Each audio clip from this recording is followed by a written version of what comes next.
Hey guys, I'm Tobin Racers Lee, and today I'm going to show you how to go from that to this.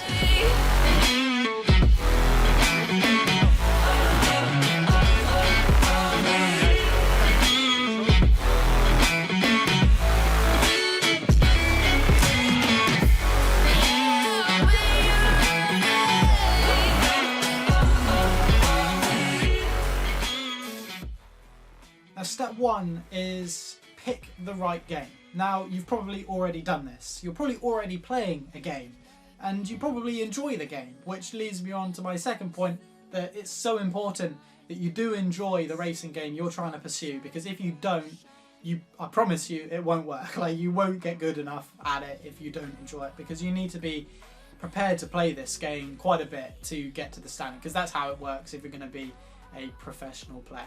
Now, you have two choices here. You can kind of look at the PC side, or you can look at the console side. And if you look at PC, you've got iRacing and you've got F1 2019, in my opinion, which are the two biggest PC esport games out there, in my opinion. And you also have Forza and Gran Turismo on the console. Now, it's completely up to you what you pursue, but just make sure that you enjoy it and that you have the right equipment for it, and that primarily you're also good at it as well, because that does help if you're trying to become extremely good. So another thing is that when you choose which game to play, you also need to consider the amount of prize money. Now, it's going to sound quite greedy when I say this, but it's really important that the game you pursue does have a significant prize pool at the top end. Now, why is that the case, I wonder? Well, it's quite simple, that to be a professional at something, you need to have money there. You need to have money circulating around for it to become a viable job. Because if there's no prize money, then no teams like RACER, for me, are going to get involved, because there's no revenue from them for those teams to take, and therefore you're never going to earn a salary because there's no money circulating at all. I'd fully recommend you have a look down this route and have a look at what kind of games you enjoy, because, you know, the rewards are well worth it.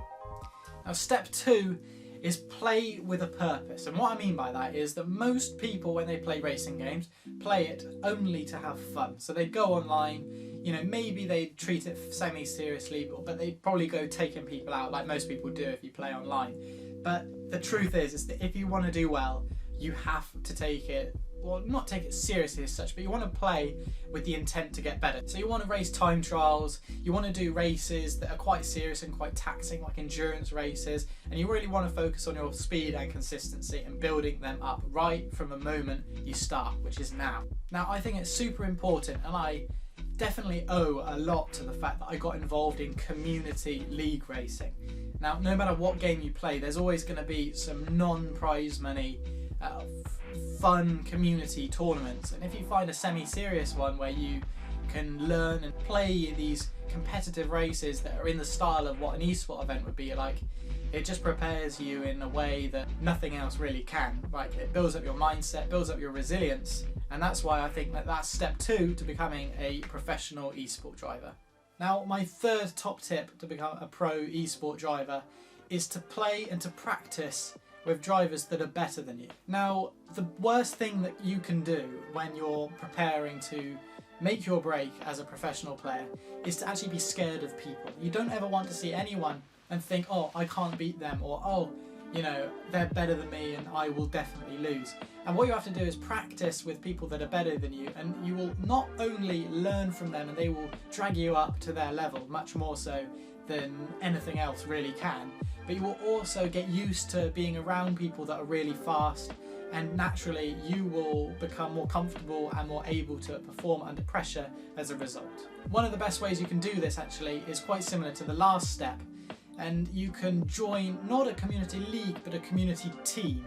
Now, in a team, typically you will be able to meet loads of people that also have the same goal as you in mind.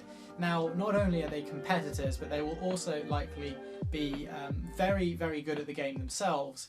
And what you can do is you can learn from your teammates and everyone involved, learn their tricks, and just to be honest, it's just one of the best ways to learn all those little tricks that you need to become a really fast driver yourself. One of the most savage pieces of advice I would have is that I think when you're choosing a team to get involved in, you need to be quite critical with yourself and really assess how good you are at the stage that you're joining, because the worst thing you can do, in my opinion, is join a team with people that are worse than you. Now, it sounds politically incorrect, but you want to join a team where you are, in an ideal scenario, the worst person in the team.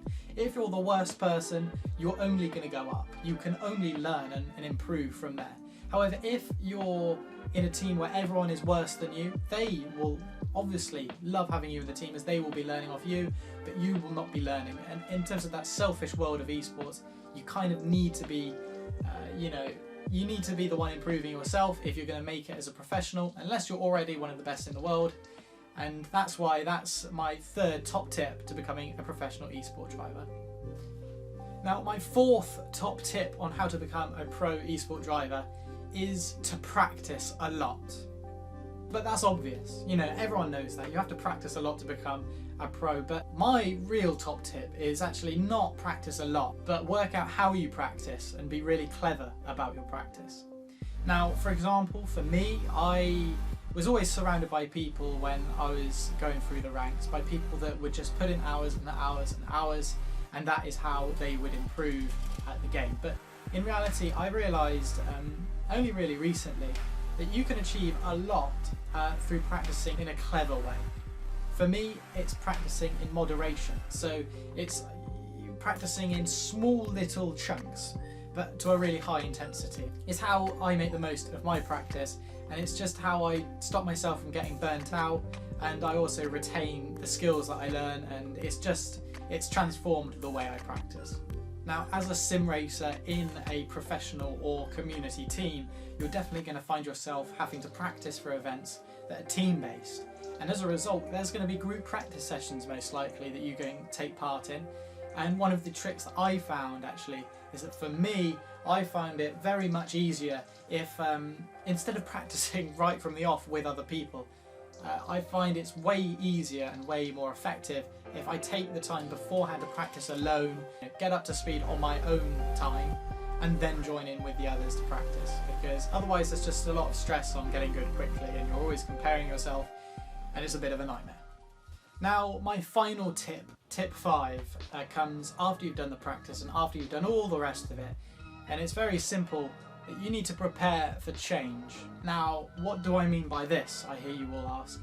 Now, seriously, when you tip over into that pro category and you start competing and you start getting approached by teams and you start, salaries become, spoken about and everything, you need to be prepared for what comes with it. There's a lot of responsibility, a lot of stress and everything like that. So firstly, you need to be prepared for, first of all, the emotional and the stress and the pressure of having to compete at the top level. Now, any esport player will tell you that it suddenly, when you have teams and organisations, people, sponsors, when you have all of these things behind you, whether you're getting a salary, you might be paid monthly, and you might be living off of this money. You need to be prepared for the fact that emotionally it is going to be really tough.